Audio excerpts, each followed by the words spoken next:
Grade 9 Hindi lesson number 10। Hindi lesson number 10 name is Bharat Gaurav. Bharat Gaurav यह एक काव्य है और यह काव्य कवि मैथिली शरण गुप्त जी द्वारा लिखा गया है। कवि मैथिली शरण गुप्त जी का जन्म सन 1886 ईस्वी में झांसी जिले के चीर गांव में हुआ था। बाल्यावस्था में ही इन्हें कविताएं लिखने में रुचि थी। इनकी प्रारंभिक रचनाएं हिंदी की पत्रिका सरस्वती में प्रकाशित हुई। इनके द्वारा लिखी गई प्रमुख रचनाएं थी कौन कौन सी? भारत भारती, साकेत, पंचवटी, यशोधरा, विष्णुप्रिया इत्यादि। हिंदी साहित्य एवं शिक्षा के क्षेत्र में अनुपम योगदान दिया है तथा इन्हें सन 1954 ईस्वी में पद्म भूषण की उपाधि से अलंकृत किया गया है। राज्यसभा का सदस्य मनोनीत किया गया है। तो उनके द्वारा लिखा गया यह एक काव्य रचना भारत भारती से लिया गया है। तो इस काव्य में कवि ने क्या लिखा है? कवि अपने भारत का गुणगान करते हुए कहते हैं, उस पर गर्व महसूस करते हुए क्या बताना चाहते हैं इस काव्य के द्वारा? इस काव्य में 3 खंड दिए गए हैं। 3 खंड में क्या बताया है? भारत के अतीत, वर्तमान और भविष्य। गुप्त जी ने भारत के अतीत का गौरवशाली चित्र प्रस्तुत किया है कि प्राचीन समय में हमारा देश कैसा था और उसका गुणगान करते हुए कवि अपने काव्य में क्या बताना चाहते हैं। तो देखिए अब हम जो है इस काव्य में क्या रीड करते हैं। भूलोक का गौरव, प्रकृति का पुण्य, लीला स्थल कहाँ? तो कवि जो है प्रश्न करते हुए कहते हैं कि वह स्थान कहाँ, वह स्थान कहाँ जिस पर संसार को गर्व है और जो प्रकृति की पवित्र क्रीड़ा भूमि है। लीला स्थल का अर्थ होगा महान पुरुषों की क्रीड़ा भूमि, या हम इसे लीला स्थल भी कह सकते हैं। तो कवि क्या प्रश्न पूछते हैं? कवि कहते हैं कि वह स्थान कहाँ जो प्रकृति की पवित्र क्रीड़ा भूमि है। फैला मनोहर गिरी हिमालय और गंगा जल जहाँ। और कवि क्या कहते हैं? कवि जो है अब यह बताते हैं कि जहाँ पर हिमालय जैसा पर्वत है और गंगा जैसी पवित्र नदी है वह भारतवर्ष ही है। संपूर्ण देशों से अधिक किस देश का उत्कर्ष है? तो कवि क्या कहते हैं? कवि फिर से वही प्रश्न पूछते हैं कि संपूर्ण देशों में सबसे अधिक उन्नति या सबसे अधिक तरक्की किस देश ने की है? तो फिर जो है कवि स्वयं बताते हैं कि संपूर्ण देशों में सबसे अधिक उन्नति करने वाला देश जो है भारतवर्ष ही है। उसका की जो ऋषि भूमि है वह कौन? भारतवर्ष। तो कवि कहते हैं कि वह भारतवर्ष ही है जिसे ऋषियों की भूमि कहा जाता है। तो कवि जो है अपने इस काव्य में किस किस तरह से भारत का गुणगान करते हैं? कवि कहते हैं कि वह स्थान भारत ही है पूरे संसार में जो प्रकृति का लीला स्थल कहा जाता है, जहाँ पर हिमालय जैसा पर्वत है, गंगा जैसी पवित्र नदी बहती है और संपूर्ण देशों में सबसे अधिक उन्नति करने वाला भारतवर्ष है और भारतवर्ष को ऋषियों की भूमि भी कहा जाता है। तो यहाँ पर कुछ मीनिंग दिए गए हैं। उत्कर्ष का अर्थ क्या होगा?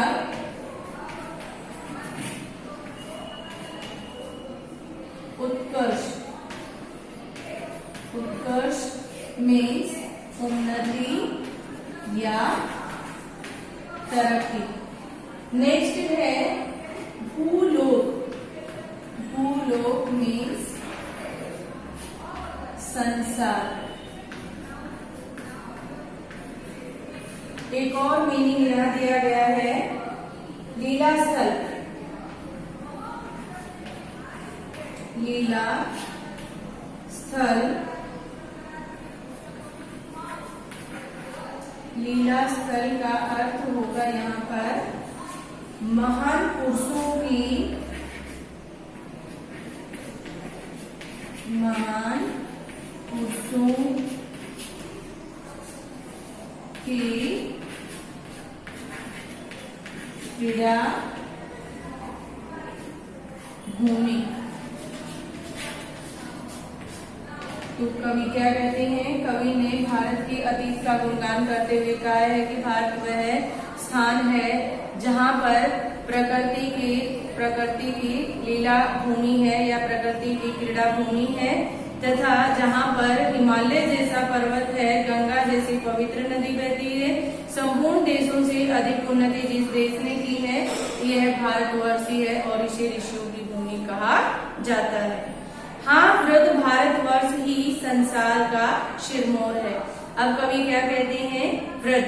वृद्ध का अर्थ वैसे ओल्ड एज वाला होता है, मीन्स बूढ़ा होता है, परंतु यहाँ पर वृद्ध जो है का अर्थ क्या दिया गया है, प्राचीन। तो कवि क्या कहते हैं, हाँ, प्राचीन भारतवर्ष ही संसार का सिरमौर है, मीन्स वही जो है पूरे संसार में सबसे श्रेष्ठ माना जाता है। सिरमौर का अर्थ होगा श्रेष्ठ।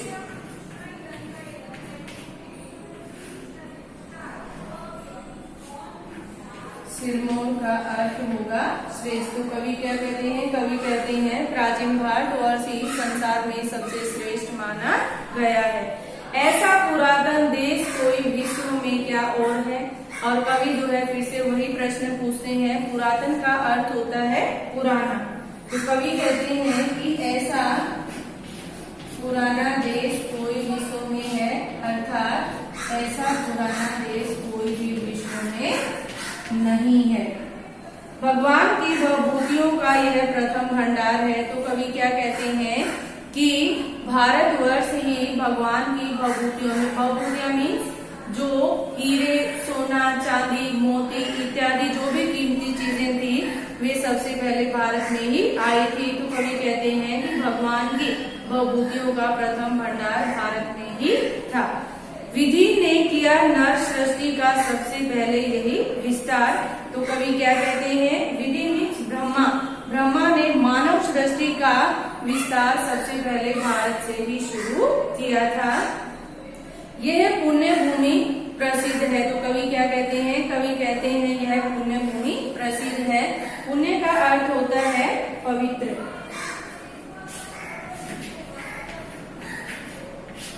पुण्य मीन्स पवित्र।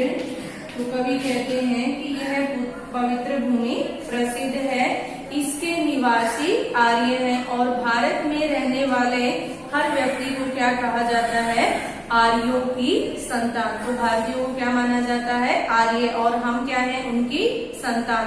तो कवि कहते हैं कि यह पुण्य भूमि प्रसिद्ध है और इसके निवासी आर्य हैं। तो यहाँ की भूमि जो है पवित्र है और यहाँ पर निवास करने वाले आर्य हैं। विद्या, कला, कौशल सबके जो प्रथम आचार्य हैं। तो कवि ने बताया है, कवि कहते हैं कि भारतीय जो हमारे देश के आर्य हैं वे विद्या, कला, कौशल में निपुण हैं, मीन्स सबसे अधिक उन्होंने ही ज्ञान विज्ञान में उन्नति या विकास किया है। संतान उनकी आज यद्यपि हम अधोगति में पड़े हैं। और कवि क्या कहते हैं, आज हम उनकी संतानें अधोगति में है, मीन्स अवनति की ओर जा रहे हैं, पर चिन्ह उनकी उच्चता के आज भी उच्च खड़े हैं। और कवि कहते हैं भले हम आज उनकी संतानें उन अवनति की ओर जा रहे हैं, मीन्स दयनीय स्थिति में है, परंतु उनकी उच्चता के, मीन्स किसकी उच्चता के, जो हमारे महान पुरुष थे, जो हमारे पूर्वज थे, उनकी उच्चता के महान चिन्ह आज भी हमारे सामने खड़े हुए हैं, मीन्स हम उन्हीं की पहचान से जाने जाते हैं। वे आर्य ही थे जो कभी अपने लिए जीते नहीं थे। तो कवि क्या कहते हैं कि वे जो है आर्य ही थे, महान पुरुष थे जो कभी अपने लिए, मीन्स उन्होंने अपना जीवन कभी भी अपने लिए नहीं जिया था। वे स्वार्थ रत को, मुंह की मदिरा को कभी पीते न थे, उन्होंने कभी भी कोई स्वार्थ नहीं किया, कभी भी कोई लोभ लालच नहीं किया, हमेशा से उन्होंने स्वार्थ रहित जीवन जिया है।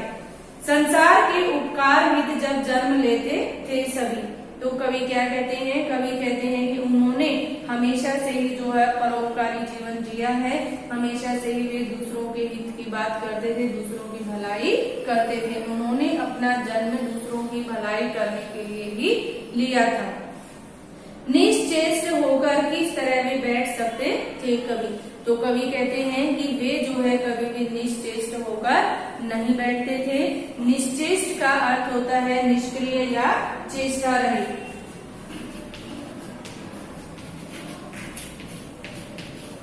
निश्चेष्ट का अर्थ होता है चेष्टा रहित।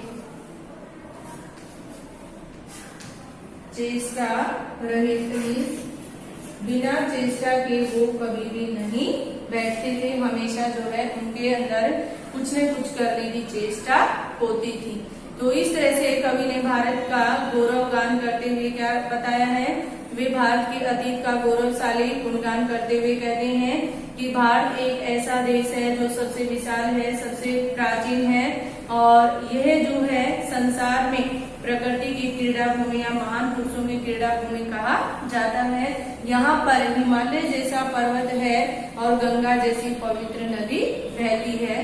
भारत ने ही संपूर्ण देशों में सबसे अधिक उन्नति की है और भारत को ऋषियों की भूमि कहा जाता है। हाँ, प्राचीन भारतवर्ष ही संसार का सबसे श्रेष्ठ देश कहा गया है। ऐसा पुराना देश विश्व में कोई दूसरा और नहीं है। भगवान की भवभूतियों का यह प्रथम भंडार है। मीन्स भगवान की दी गई जो भवभूतियां थी उनका यहाँ पर प्रथम भंडार कहा जाता है। और विधि ने मीन्स ब्रह्मा ने सबसे पहले नर सृष्टि का विस्तार यहीं से ही शुरू किया था। यह पवित्र भूमि यहाँ पर रहने वाले आर्य है। मीन्स भारतीयों को आर्यों की संतान कहा जाता है। तो भारतीय क्या कहलाते हैं, आर्य कहलाते हैं।